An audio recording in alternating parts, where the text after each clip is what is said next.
How do I identify an atom? So how do we go from here to identifying this? To determine an atom's identity, it is all in the protons. Okay guys, go ahead and title your next left page, How to Identify an Atom. So just like we were seeing in the video, what is the unique identifier of each individual element? Well, if you look at elements on the periodic table, you will see that each atomic number is unique. So this atomic number is equal to the number of protons, as we learned when we did 8. So each element has a specific number of protons. That is how each element is classified on that periodic table. So let's look at an example, carbon. So with our element square, we see that the atomic number is 6. When we do 8-man, we find that we have 6 protons, 6 neutrons, and 6 electrons. So that atomic number 6 is equal to our number of protons, which is also 6.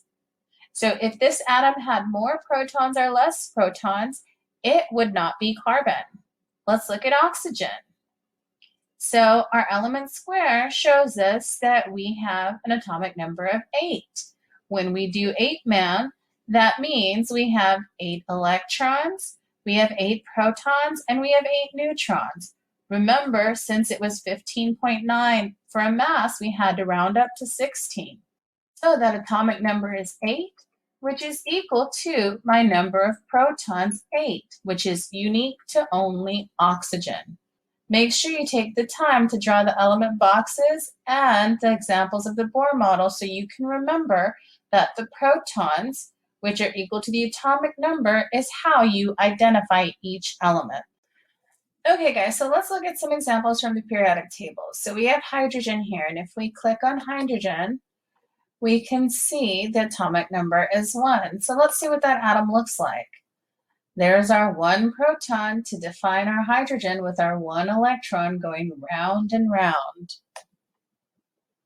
Now what about beryllium? So beryllium has an atomic number 4. So if it has an atomic number 4, we can expect the atom to have 4 protons, and they're floating in there, surrounded by their 4 electrons, 2 in that first ring and 2 in the second. So let's look at one more example. Let's see, let's try fluorine. Now fluorine has an atomic number 9. But look at that mass. That atomic mass is 18.9. So remember, if we had to do 8-man, our number of neutrons would be 10. Let's look and see what our fluorine atom looks like. So here's our fluorine atom with 2 electrons in our first ring and 7 in our second ring, and our 9 little protons to identify our atom. Let us review what we have learned today.